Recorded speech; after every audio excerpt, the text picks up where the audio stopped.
dhibaatada qaadku leeyahay cawaala ka hadlay waxaan rabaa qiso yar oo dhacday oo qaadka ka dhacday oo aan akhriyay sheekadaas inkastoo qoraagii qoray hadda aanan xasuusan inaan ku soo koobo oo barnaamijkan uga qayb qaato sheekadaas waxaa la dhihi jiray muqayiliintii isqiyaantay ciwaankeeda isqiyaantay marka laba nin oo qaadka cunta ayaa saaxiib ahaa waddanka Kenya ayay joogeen Soomaaliya markii civil war ku ka dhacay dadkii Soomaaliya dad badan baa u qaxay Kenya iyo wadamada dariska labada nin saaxiib bay ahaayeen nin xaas buu lahaa dadka qaraabadiisa ayna Yurub bay jireen ninna wuxuu ahaa nin aan reerna lahayn dad qaraabo ah oo u jira meeshana aysan jirinin ninkan marka xaas kale waxa loo soo diraa biil lacag fiican baa loo soo diraa qaadkiisu iska cunaa walaalihiis marka waxay yiraahdeen maalintii dambe annagu Kenya kuma biili karnee waan ku qaadaynaa soo bax oo ilmaha iyo islaanta soo wad isagii wuxuu yiri anigu qaadkan inaan ka taga ma rabo walaalahayna waxay leeyihiin soo bax sideen yeelaa kiiba wuxuu yiri adigu ma waxaad rabtaa Kenya inaad qaadka iskaga cuntaa de ilmaha iyo islaanta anaa ku wadayay aniga igu qor aabaha reerka iga dhig maxaa la yiraahdaa aduguna qaadka Kenya isaga cun aniga xagga aadayo islaanta ilmaha ku wadayay isi qayl walaalahana lacagta ku soo direen habeenkii baa la qaylay oo marka arintu ku raacay hoostu ka xariiqay ninkii baa lagu qoray father of family oo noqday aabihii qoyska waxa noqday ninkii dulsaarka ahaa odagii wuxuu lumiyay mas'uuliyadii qoyska غير مسؤول بنوضي قاد أوجي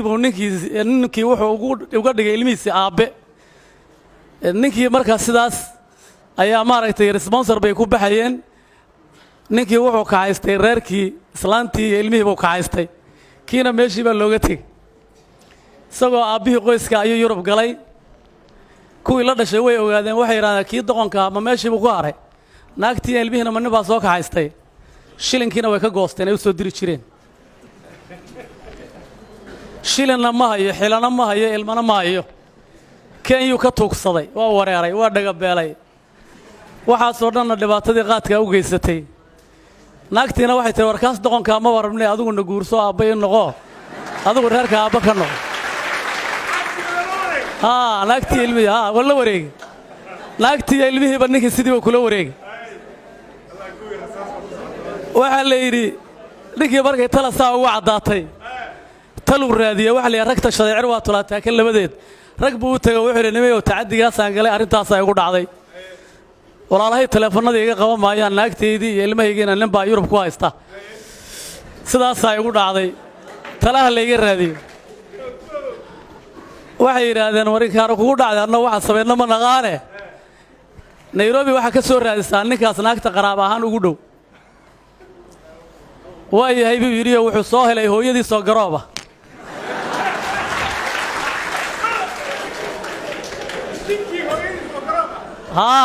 ayuu soo helay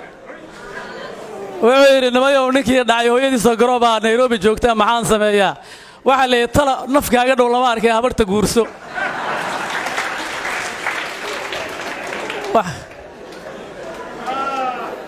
habarta ina guursato ayaa nolol kuugu dhow islaantii buu shukaansaday eeday waa doqoobay maan dhaw anigu rag had ma eeday wallahi wali waad fiicanta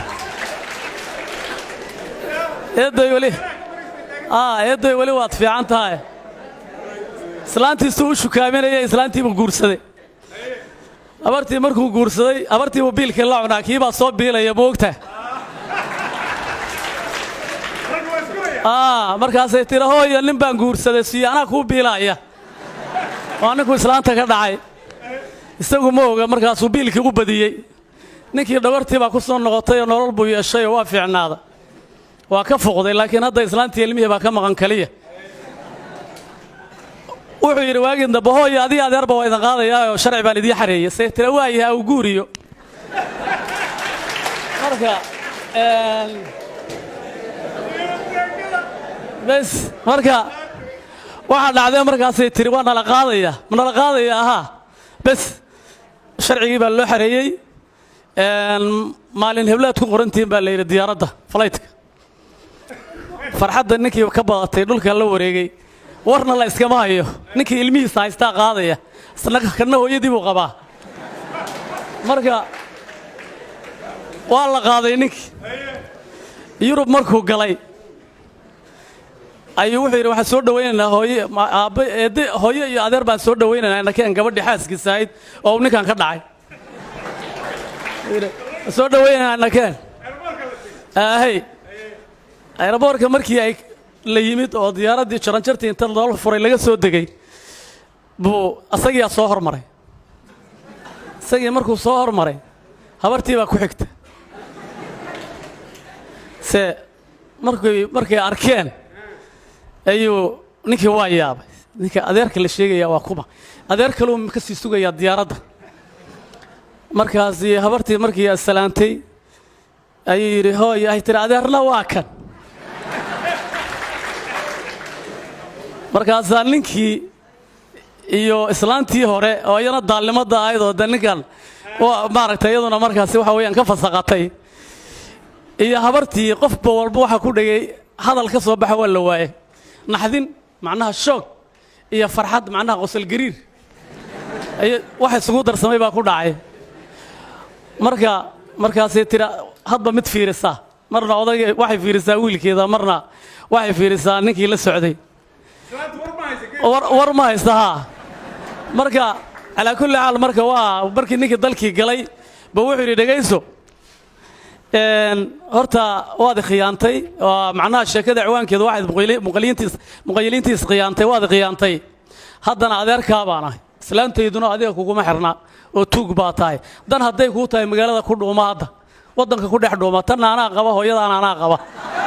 ma garato horta ilmaheygana aanaa leh sooma labadaba aanaa leh haday dan ku tahay saayeel dii kale ayaa yaqaan meesha aadays marka sheekadaasi marka waa sheekadii ugu yaabka badnayd oo aqaadka markaasi ka akhriyay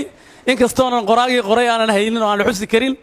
marka intaasaan rabaa marka barnaamijkan marka inaan markaasi kaga qayb qaato waxa iskeenayana waa qaadkii dhibaatada uu leeyahay reeraha uu burburiyana way badan yihiin marka intaasaan ku soo gabagabaynayaa